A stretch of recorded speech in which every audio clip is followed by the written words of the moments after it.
என் மனம் ஒரு கேள்வியை எழுப்புகிறது. அந்த மனம் எழுப்பின கேள்வியை நான் அப்படியே அப்ளை பண்ணி ஃபாலோ பண்ணுறதா வேணாமான்னு பார்க்காம, என் மனம் எழுப்பிய கேள்விக்கு என் புத்தியை வைத்து ஆராய்ச்சி பண்ணி, என் மனசுக்கு நானே பதில் சொல்லி அதை புரிய வைக்கிறேன் தெரியுமா? இதுக்கு பேர் ஞானம். என் மனம் இப்படி ஒரு கேள்வி எழுப்புதான் நான் கவனிக்கிறேன்ல, இதுக்கு பேர் செல்ஃப் அவேர்னஸ். இதை கவனிச்சிட்டிங்கன்னா முடிஞ்சு, ஈஸியாக உங்களால் எல்லாத்தையும் ஹேண்டில் பண்ண முடியும். இதை ஹேண்டில் பண்ணாத வரைக்கும் உங்களுக்கு கடைசி வரைக்கும் சங்கடங்களும் பிரச்சனைகளும் இருந்து கொண்டே இருக்கும். ஏனென்றால் அது பிரச்சனையே கிடையாது, அது சங்கடமே கிடையாது. அது என்னன்னா உங்கள் ஆசைகளினுடைய வெளிப்பாடு, உங்களது தேவைகளினுடைய வெளிப்பாடு, உங்களது அவசியங்களினுடைய வெளிப்பாடு. அப்போ இந்த தன்மையை புரிந்து கொண்டு நீங்கள் செயலாற்றுனீங்கன்னா உங்களை தொடர்றதுக்கு ஆளே கிடையாது. அவ்வளோதான். இன்னைக்கு ஒரு மாதிரி மனம் கேள்வி கேட்கும், இன்டெலிஜென்ட்டாக பதில் சொல்லணும். அதுக்கு நாளைக்கு ஒரு மாதிரி கேள்வி கேட்கும், இன்டெலிஜென்ட்டாக பதில் சொல்லணும். நாளான்னைக்கு ஒரு கேள்வி கேட்கும், இன்டெலிஜென்ட்டாக பதில் சொல்லணும். இப்படியே உங்கள் மனம் கேட்கக்கூடிய கேள்விகளுக்கு இன்டெலிஜென்ட்டாக பதில் சொல்ல நீங்கள் ஆரம்பிச்சுக்கிட்டே இருக்கீங்கன்னா பெரிய ஞானி ஆயிடுவீங்க. ஒரு கட்டத்துக்கு மேலே மனம் உங்களை ஆப்ரேட் பண்ணாது, நீங்கள் மனசை உட்காந்து ஆப்ரேட் பண்ணிகிட்டு இருப்பீங்க. இப்போ இதை யோசிக்காது, இப்போ இதை யோசி அப்படிம்பீங்க. நான் இங்கேருந்து இப்போ இங்கே போகணும் அப்படின்னு ஆசைப்பட்டுச்சுன்னா உடனே டிக்கெட்டை போட்டு போக மாட்டீங்க. ஏன் போகணுன்னு கேள்வி கேட்பீங்க. இதில் என்ன நல்லது கெட்டது இருக்குதுன்னு விசாரிப்பீங்க. அப்புறம் நீ இங்கே போ, இவரை பாரு, அங்கே போ, அவரை பாரு, இங்கே போ, இதுக்கு செலவு பண்ணு, அங்கே போ, அதுக்கு செலவு பண்ணு அப்படின்னதுன்னா மனம் ஆர்டர் போடும், பாடி செயல்படும், புத்தின்ற ஒன்று மழுங்கி போயிருக்கும். இப்போ அவேர்னஸ் ஜாஸ்தி ஆகிறதுனால மனம் கேள்வி கேட்கும்போது புத்தியை வச்சு ஏன் கேட்குறேன்னு கேட்பீங்க. என்னை ஏன் இதை பண்ண சொல்கிற,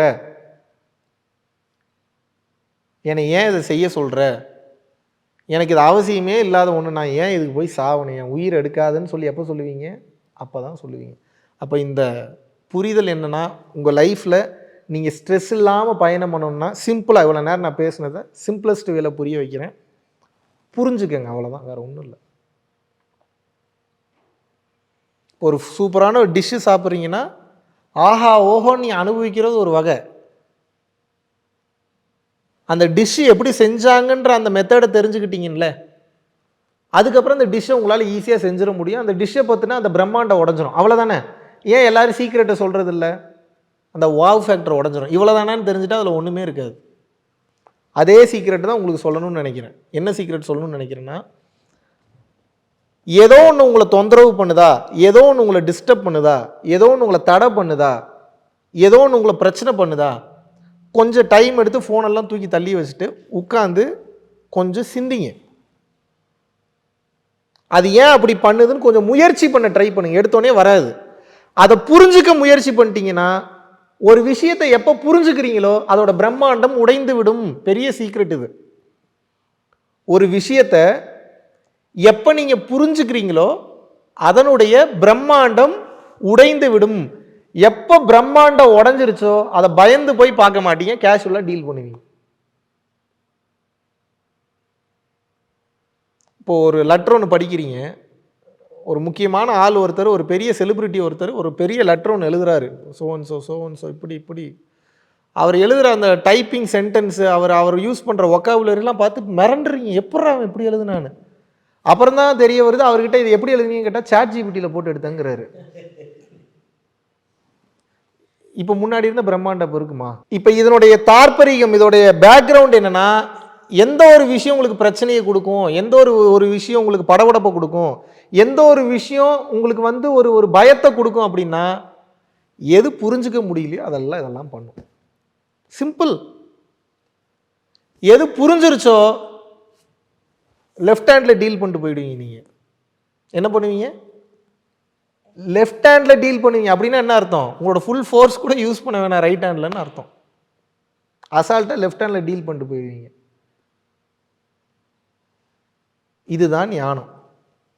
ஞானம்னா அண்ட சராசரத்தை உணர், அது திரியால ஞானம், உச்சகட்ட ஞானம். அந்த ஞானத்துக்கு நீங்கள் அப்புறம் போகலாம். அந்த ஞானத்துக்கு நீங்கள் போகணுன்னா முதல்ல இந்த அடிப்படை ஸ்ட்ரகிள்ஸை முதல்ல கடக்கணும், இந்த அடிப்படை ஹேர்டில்ஸை முதல்ல கடக்கணும். இந்த அடிப்படை ஹேர்டில்ஸ் நீங்கள் கடக்கலைன்னா அந்த ஞானத்துக்குலாம் போக முடியாது. அதெல்லாம் இதுவே புரியலன்னா எப்படி அது புரியும் உங்களுக்கு? நினச்ச நேரத்தில் கையில் ஒன்று கொண்டு வரலாம், காலில் ஒன்று கொண்டு வரலாம். ஃபிசிக்கல் ரியாலிட்டியில் பாசிபிலிட்டி அது இருக்குது, பார்த்தா தான் மேஜிக் மாதிரி தெரியும். பட் குவாண்டம் சயின்ஸில் எல்லாத்துக்கும் பாசிபிலிட்டி இருக்குது, ப்ராபபிலிட்டி இருக்குது. குவாண்டம் என்டாங்கிள்மெண்ட்டுன்னு கேள்விப்பட்டிருக்கீங்களா? இருக்குது. இதெல்லாம் பண்ணலாம், ஆனால் அதுக்கு முதல்ல புரியணும். புரிஞ்சுதுனா தான் அது பண்ண முடியும். ஞானம்னா என்ன அப்படின்னா காட்ஸ் மெக்கானிசம்னு அர்த்தம். காட்ஸ் மெக்கானிசம்னா என்னன்னா ஜெனரேஷன், ஆப்ரேஷன், டிஸ்ட்ரக்ஷன்ஸ் மெக்கானிசம்னு அர்த்தம். ஜீனா ஜெனரேஷன், ஓனா ஆப்ரேஷன், டீனா டிஸ்ட்ரக்ஷன். அப்போ காடுனா என்ன? படைத்தல், காத்தல், அழித்தல். அப்போ இங்கே இருக்கக்கூடிய எல்லா பொருளும் எல்லா உயிரும் எப்படி இருக்கு? படைக்கப்படுது, காக்கப்படுது, அழிக்கப்படுது. அப்போ இது எல்லாத்துக்கு பின்னாடி ஒரு ஃபார்முலா இருக்கு. அதை புரிஞ்சுக்கிறது தான் நம்ம வேலை. நீங்கள் எல்லாம் இப்போ எதுக்கு வந்திருக்கீங்கன்னா, முதல்ல நீங்களும் அதோட தான் இருந்தீங்க. அப்புறம் ஒரு ஒரு தெளிவு, ஒரு ஆசை பிறக்குது, அதுவே திருவிளையாடல் பண்ணுது. அது என்னன்னு தெரிஞ்சுக்கிறதுக்காக நீங்கள் இப்போ என்ன பண்ணியிருக்கீங்கன்னா, பாடி எடுத்து இப்போ வெளியே வந்துட்டீங்க. இப்போ நீங்களே உங்களை ஆராய்ச்சி பண்ணிட்டு இருக்கிறீங்க. இது என்ன, இது எப்படி செய்யுது, இது எப்படி பண்ணுது, இதால் எப்படி இப்படி இயங்க முடியுது, இதால் எப்படி இப்படி அச்சீவ் பண்ண முடியுது, இதுக்கு பின்னாடி இவ்வளோ பெருசு இருக்கா? நமக்கு வேலையே ஒன்று தான், இறைவனின் பிரம்மாண்டத்தை நினைத்து உருக்க பண்ணணும், கண்ணீர் விடணும். இதை தவிர வேற ஒரு வேலை இல்லை நமக்கு. இதுதான் ஞானம். God's ultimate mechanism or God's ultimate engineering mind is called wisdom அல்லது ஞானம். இப்போ ஞானம்னா என்னன்னா இருப்பதை புரிந்து கொள்ளுதல்னு அர்த்தம். இப்போ இந்த பில்டிங் கட்டணும்னா இது பிரம்மாண்டம். ஒரு இன்ஜினியருக்கு இந்த பில்டிங் ஒன்றுமே இல்லை. ஏன்? அவர் முதல்ல அது வீடாகவே பார்க்க மாட்டார். இன்டீரியர் எங்கேருந்து வந்திருக்கு பிரித்து பார்ப்பார். கன்ஸ்ட்ரக்ஷன் ஃபீல்டில் இருக்கிறவங்களுக்கு தெரியும். ஓகே, இந்த ஃபர்னிச்சர் எங்கேருந்து வந்திருக்கு, சைனா மேடா, ஜெர்மன் மேடா, இல்லை மலேசியன் மேடா, எங்கேருந்து எடுத்துருக்கிறாரு. ஓகே, இந்த கிளாஸ் என்ன கிளாஸு, இந்த வுட்டு எங்கேருந்து வந்திருக்கு, இந்த சாண்ட் இந்த எம் சாண்டில் கட்டியிருக்காங்களா இல்லை ரியல் சாண்டிலேருந்து கட்டியிருக்காங்களா, இந்த டோர்ஸ் எங்கேருந்து வந்திருக்கு, அந்த கிளாஸோட குவாலிட்டி என்ன, இந்த லெவல் பார்க்குறாரு. அப்போ பாருங்கள், பிரம்மாண்டம் உடஞ்சி அவர் டீப்பர் லேயருக்குள்ளே போயிட்டார். அவர் லெவலுக்கு ஒரு ஞானி இன்னும் டீப்பாக போயிடுவான். இதெல்லாம் ஒன்றுமே இல்லை, பூரா மாயின்றுவான். நான் இப்போ உங்களை அந்த லெவலுக்கு போக சொல்கிறேன். ஒன்றுமே இல்லைன்றதை புரிஞ்சுக்கிறதுக்கு ஒரு செகண்ட் போதும். ஆனால் ஒன்றுமே இல்லைன்றது உணர்றதுக்கு நீங்கள் ஒன்றை புரிஞ்சுக்க முயற்சி பண்ணணும். இப்போ நீங்கள் என்ன புரிஞ்சுக்கணும்னா, எதெல்லாம் உங்களை பிரம்மாண்டப்படுத்துகிறதோ, பிரம்மாண்டமாக காட்டுகிறதோ, அது அவ்வளோதான் தெரிஞ்சுக்கிட்டீங்கன்னா அது மேலே இருக்கக்கூடிய இன்ட்ரெஸ்ட் போயிடும், ஆசை போயிடும், பற்று போயிடும், எல்லாமே போயிடும். நான் என்ன மீன் பண்ண வரேன்னா, பிரம்மாண்டம் உங்களை பயமுறுத்தும். எந்த விஷயம் தெரியவில்லையோ அந்த விஷயம் பிரம்மாண்டமாக தெரியும். ஒரு விஷயத்தை பற்றின நூக்கன் கார்னர் புரிஞ்சிருச்சுன்னா அது ஒன்றும் இல்லைன்றதை புரிஞ்சுப்பீங்க. இப்போ நீங்கள் உலகத்தில் இப்போ சொல்லுங்கள், உங்களுக்கு ஏதாவது பிரம்மாண்டமாக தெரியுது அப்படின்னா, பயமுறுத்துதுன்னா நீங்கள் என்ன பண்ணணும்? உங்களை ஏதோ ஒன்று பயமுறுத்துது, நீங்கள் என்ன பண்ணணும்? Try to understand it. அவ்வளோதான், வேறு ஒன்றுமே இல்லை. ஒன்று உங்களை பயமுறுத்துச்சுன்னா என்ன பண்ணணும்? அதை பற்றி முதல்ல தெரிஞ்சுக்கங்க, அப்புறம் புரிஞ்சுக்கங்க, அப்புறம் அதே அசை போட்டுட்டு இருந்தீங்கன்னா உணர்ந்துருவீங்க. இப்போ உங்களோட எல்லா பிரச்சனையும் எப்படி சார்ட் அவுட் பண்ணணும், சால்வ் பண்ணணும் அப்படின்னா, எதெல்லாம் உங்களுக்கு பிரச்சனை அப்படின்னா அது பிரச்சனை கிடையாது, அதை பற்றி உங்களுக்கு புரியலன்னு அர்த்தம்.